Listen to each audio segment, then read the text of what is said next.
할렐루야, 반갑습니다. 오늘 금요일 새벽에 오신 여러분을 환영합니다. 인사 한번 하겠습니다. 잘 오셨습니다.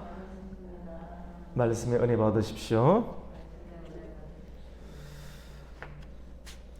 오늘 욥기 11장 이렇게 말씀은 세 친구들이 욥을 위로하기 위해서 찾아와서 하는 대화로 계속 이어지고 있습니다. 우리의 삶의 여정 가운데 어려운 일을 당할 때 나를 찾아와 줄 친구가 있다라고 하는 것은 참으로 소중한 일입니다. 친구가 참 중요한 것 같습니다. 참 힘들 때 찾아와 주고 있어주고 손을 붙잡아 주면서 이겨낼 수 있을 것이라고 눈으로 또 마음으로 또 손으로 격려해 주는 친구가 있다라고 하면 세상의 그 어떤 것보다 더 큰 위로와 또 힘이 될 것입니다. 평상시에 우리의 관계가 참 중요한 것 같습니다.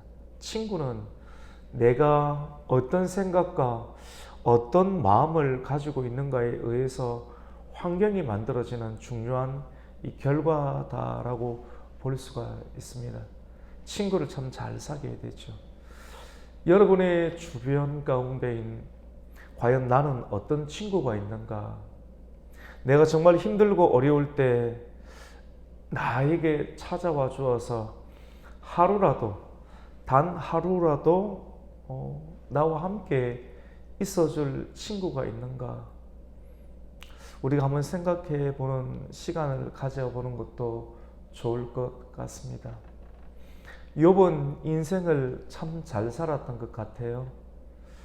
너무나도 어렵고 힘든 일을 겪게 될 때 멀리 떨어져 있는 친구들 3명이 찾아와서 그를 위로해 주는 그런 장면들을 보게 됩니다. 여러분, 친구가 우리의 삶의 모든 정황 속에서 일어나고 있는 우리의 안타깝고 힘든 그 마음을 모든 것을 다 풀어주고 위로해 줄 수가 있겠습니까? 한계가 있는 것 같아요. 이 세상에 있는 것, 우리가 하나님과 우리를 연결시켜 줄 수 있는 그런 연결 매체는 오직 예수님밖에 없다라고 하는 것을 우리가 다시금 생각하고 깨달을 수 있는 중요한 시간인 것 같습니다. 돈으로도 못 가요. 하나님 나라가 임해야 되는데 참 중요한 것은 욥기를 통해서도 하나님의 나라를 경험할 수 있고 또 다시금 생각할 수 있습니다. 돈으로도 환난과 고통의 문제를 해결할 수가 없고 돈의 문제를 뛰어넘는 부모나 우리의 자녀로 인해서도 우리가 한계를 또 경험할 수가 있고요. 사람은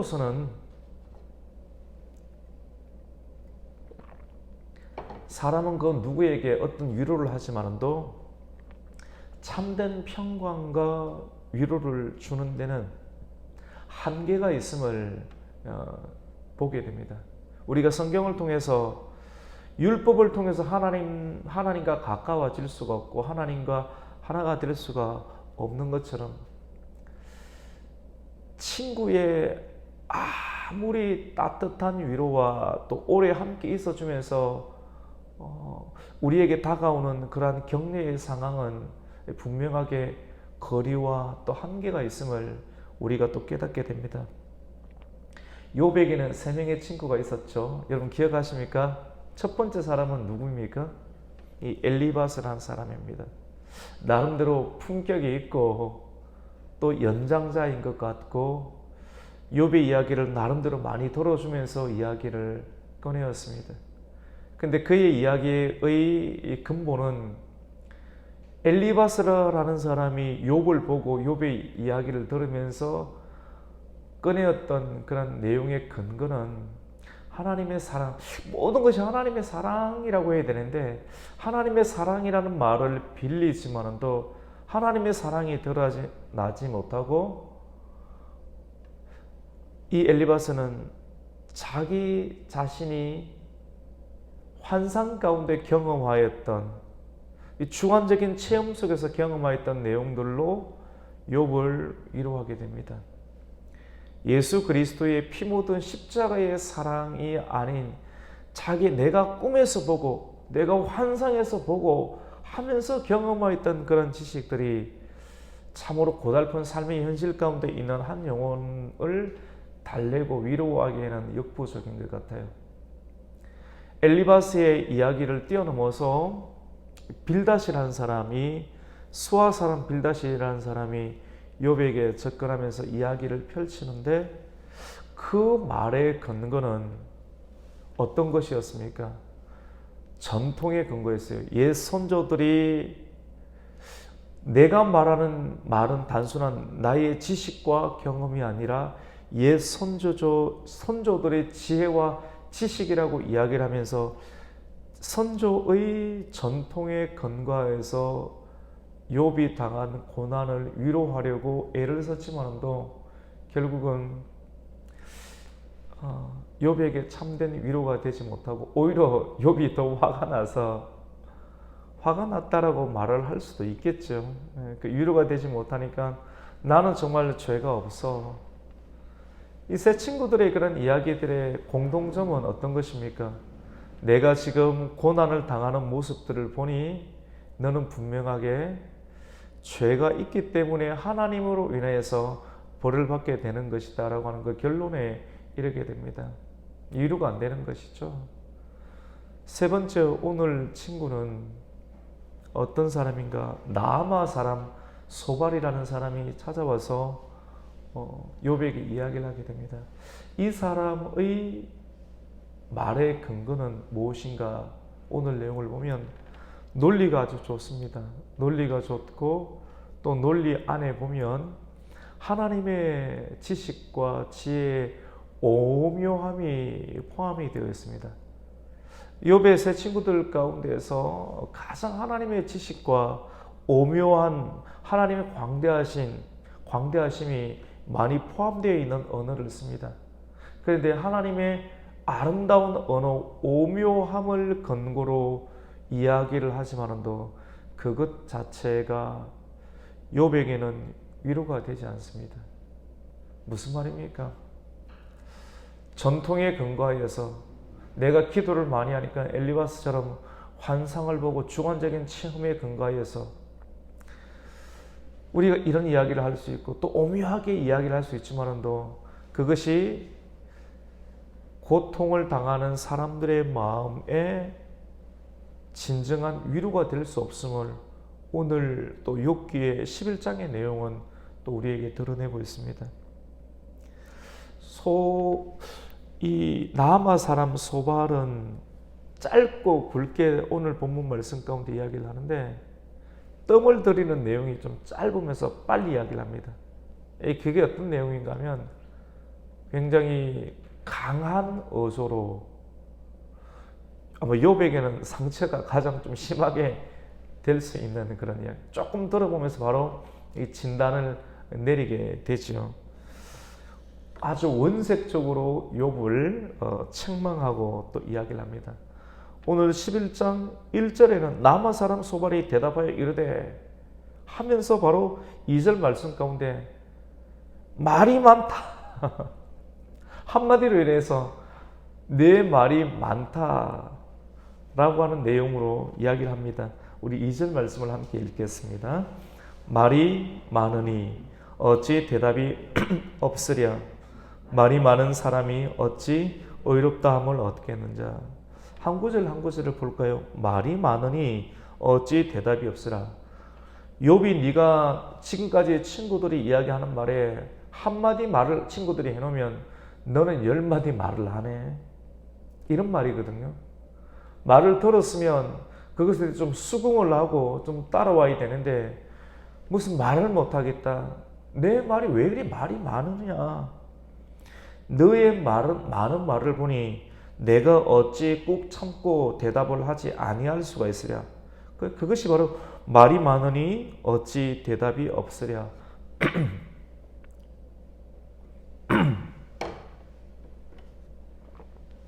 그리고 2절의 중반절에 보면 말이 많은 사람이 어찌 의롭다함을 얻겠느냐. 너 스스로는 죄가 없다. 나는 결백하다라고 하는 말을 굉장히 격양 있게 이야기를 하니까 정말 그런가 라는 생각이 들 수도 있는데, 그런데 결론적으로 그것은 아닌 것 같다. 왜냐하면 말이 많은 사람이 어찌 의롭다함을 얻을 수 있겠는가. 내가 알고 있는 하나님에 관한 지식으로는 너는 아닌 것 같다라고 이야기를 합니다. 여기에서 멈추지 않고 욥에 관하여서 욥이 했던 말에 관해서 한마디로 일축하여 욥을 공격하게 되는데, 네가 지금까지 나는 의롭게 살았고 이렇게 고난을 당할 만큼 죄를 짓지 않았다라고 피력을 하게 되는데, 그것을 하나로 딱 묶어서 뭐라고 하느냐면 내 자랑이다라고 일축을 하게 됩니다. 상처가 너무 많이 되죠. 욥의 자랑이 아닌데, 우리 3절 말씀을 한번 볼까요? 같이 읽습니다. 시작. 내 자랑하는 말이 어떻게 사람으로 잠잠하게 하겠으며 내가 비웃으면 어찌 너를 부끄럽게 할 사람이 없겠느냐. 욥이 고난을 받을 만한 죄가 없다는 것, 그것을 두고 내 자랑이라고 이야기를 합니다. 시편 말씀 가운데 인생의 자랑은 지금까지 수고하고 슬픔이 많은 인생의 수고와 슬픔이 인생의 자랑이다. 사람이 입을 열어서 말하는 것 보면 내가 지금까지 수고한 것, 또 슬픔이 많았던 우리 삶의 연속들, 그것을 시편 90편에서는 이 자랑이라고 모세가 또 일축을 하게 되는데 의미가 있죠. 우리 장례식에 그렇게 많이 설교를 하는 그런 본문이기도 한데, 욥의 친구들 가운데에서 이 나아마 사람, 이 소발도 굉장히 경험과 지식이 많았던 사람인데, 욥이 내가 의롭다, 내가 죄가 없이도 이런 고난을 경험하는 그런 내용을 두고 내 자랑이다 라고 말하는데 참 냉정한 이야기입니다. 냉정한 이야기를 들으면 참 욥이 고통이 더하지요. 욥은 지금 10명의 자녀를 잃었고 모든 가축과 짐승들을 잃었고 그의 아내에게도 하나님을 저주하고 차라리 죽으라고 하는, 사람이 더 이상 비빌 언덕이 없는 그런 상황 가운데 있는데 친구들이 입을 꾹 다물고 있다가 세 사람이 연속으로 한 번 공격하고 두 번 공격하고 세 번째 사람이 공격하니 욥이 견딜 수 없는 고통 가운데 또 빠져들게 됨을 보게 됩니다. 내 자랑하는 말이 어떻게 사람으로 잠잠하게 하냐. 네 이야기 듣고 있다 보니까 내가 도저히 못 참겠다. 입을 다물고 잊지를 못하겠다. 내가 입을 열 수밖에 없도록 네가 지금 말을 하고 있지 않느냐. 그리고 네가 비웃으면, 그리고 비웃는다는 말은 내 말을 듣고도 우리 친구들이 너에게 하는 말을 듣고도 네가 비웃듯이 계속해서 나는 문제가 없다라고 이야기를 하는 것을 이 소발은 네가 비웃으면이라고 이렇게 또 일축을 하게 됩니다. 네가 만약에 내 말을 듣고도 또 비웃게 되면 어찌 너를 부끄럽게 할 사람이 없겠나. 나 말고 또 다른 사람도 일어나서 내가 잘못된 것이다 라고 너를 위해서 조언을 해줄 수밖에 없다라는 말을 하게 됩니다. 참 어렵습니다. 고통이 심합니다. 하나님을 믿고 주님을 따라가고 예수님을 따라가게 되면 세상이 다 이해할 수 없는 외면 또 고통을 겪게 됩니다. 욥의 문제를 통해서 우리는 욥기를 통해서 예수님만을 따라가면서 나아가는 삶 가운데 가족도 위로해 주지 못하고 가족도 자녀도 부모도 위로해 주지 못하고 오직 하나님만이 위로해 줄 수밖에 없는 그 한 길의 절박한 상황을 우리는 욥기를 통해서 또 보게 됩니다. 그래서 예수님은 나를 따라오려거든 자기를 부인해라. 너의 부모도 너의 자녀도 떠나야 할 것이다. 너무 끔찍한 말씀이죠. 이 끔찍한 말씀이 우리 일반적인 상황 가운데서는 참 이해하기 힘들고 받아들이기 힘들 때가 있습니다. 그러나 정말로 우리가 예수님을 따라가고 주의 말씀을 따라가면서 경험하게 되는 상황 가운데 오늘 욥기와 같은 이런 일들을 겪게 되면 왜 예수님이 그러한 말을 하셨는지를 우리는 짐작할 수 있게 됩니다. 4절에 보시면 내 말에 의하면 내 돈은 정결하고 나는 주께서 보시기에 깨끗하다 하는구나. 네 말을 들어보니까 너의 삶 가운데 주님 잘 따라갔고 정결하고 또 나는 주님 보시기에 깨끗하다. 주님 앞에서 깨끗하다라고 이야기를 하는데 이건 욥을 조롱하는 말과 똑같은 내용이죠. 하지만 그 말 틀렸다. 5절에 보시면 하나님은 말씀을 내시는데 너를 향하여 입을 반드시 여실 것이다. 그리고 소발이 알고 있는 하나님의 완전하고 오묘한 아름다운 언어들을 6절 이후로부터 풀어내게 되는데 이 그 자체는 너무나도 아름답습니다. 우리 6절 말씀 한번 보실까요? 지혜의 오묘함으로 내게 보이시기를 원하노니 이는 그의 지식이 광대하심이니라. 하나님께서 너로 하여금 너의 죄를 잊게 하여 주셨음을 알라. 여러분 소발이 보니까 욥이 정말로 나는 죄가 없다. 죄가 없는 가운데 또 이런 일들을 당한다라고 호소하면서 이야기를 하니까 정말 그런 것 같아요. 그래서 조금 마음이 누그러진 그 상황으로 이야기를 하는데 근데 그것을 어떻게 판결하면서 이야기를 하는가 하면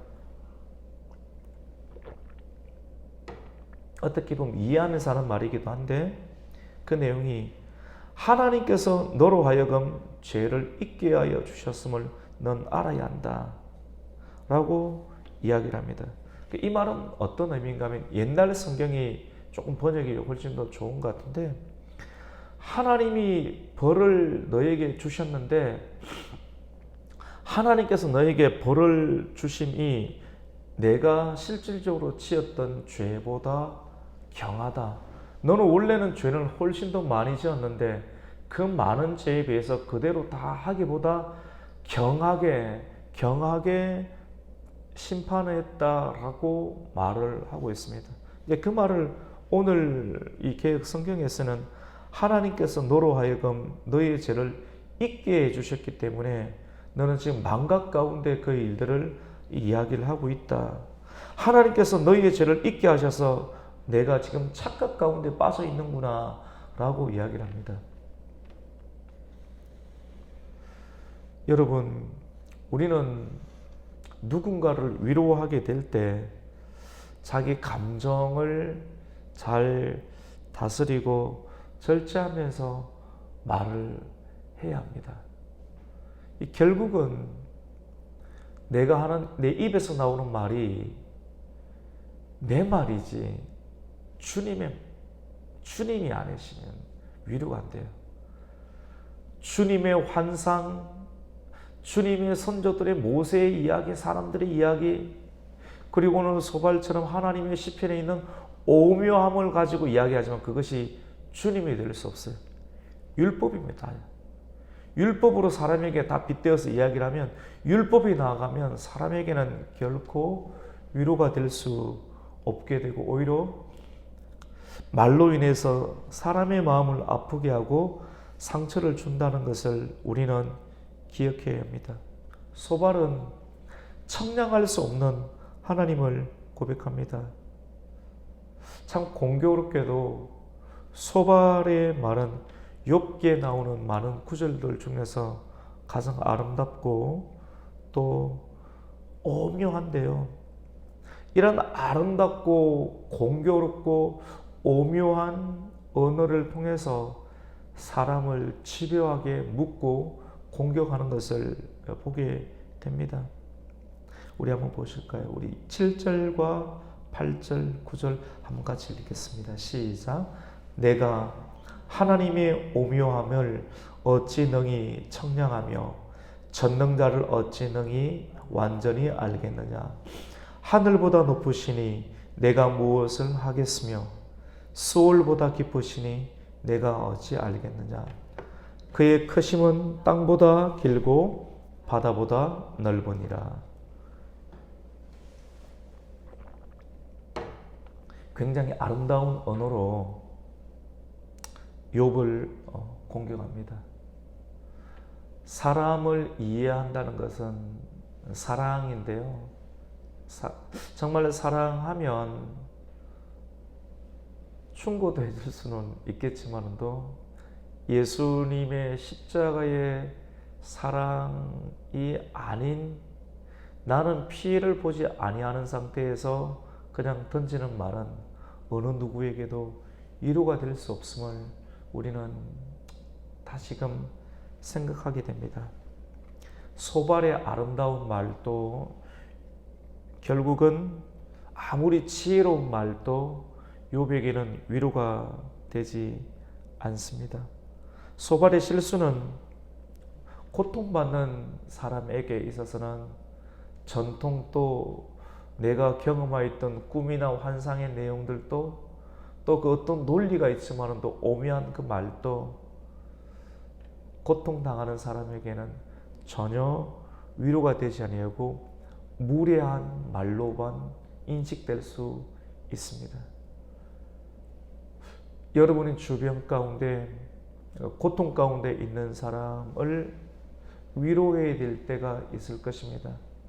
우리가 입을 꺼내어서 한마디 말을 건네게 될 때 우리의 말이 오늘 성경에 나오는 엘리바스나 빌닷이나 나아마 사람 소발과 같이 누군가에게 위로가 되지 아니하고 오히려 고통을 더 중하게 하는 말이 된다고 하면 우리는 차라리 말을 하지 않고 그냥 기도를 해주고 같이 있어주는 것이 오히려 더 낫겠다라는 생각을 가지고 우리가 고통 가운데 있는 영혼들, 또 코로나19로 인해서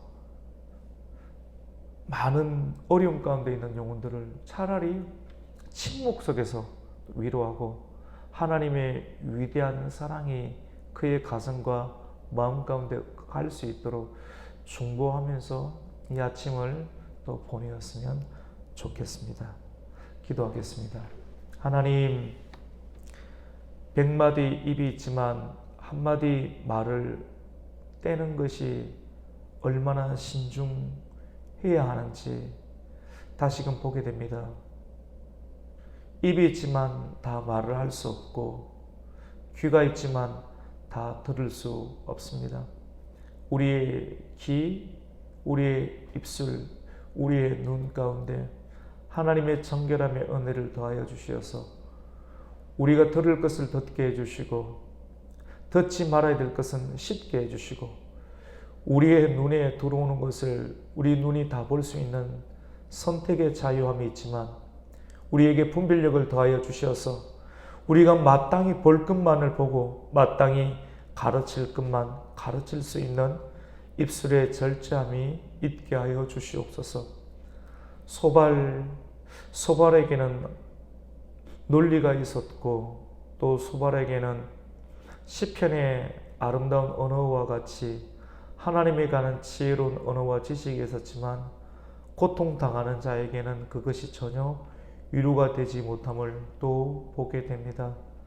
우리 입술이 하나님 누군가에게 고통과 아픔을 주는 입술이 되지 않게 해주시고 예수 그리스도의 십자가의 보혈의 은혜로 중보하며 또 위로하고 또 가만히 침묵 가운데 덜어줄 수 있는 그러한 지혜로운 사람이 될 수 있도록 이 아침 가운데 하나님의 말씀을 묵상하고 또 고통 가운데 있는 영혼들을 위해서 축복하며 위로할 수 있는 하나님의 시간들을 가지게 하여 주시옵소서.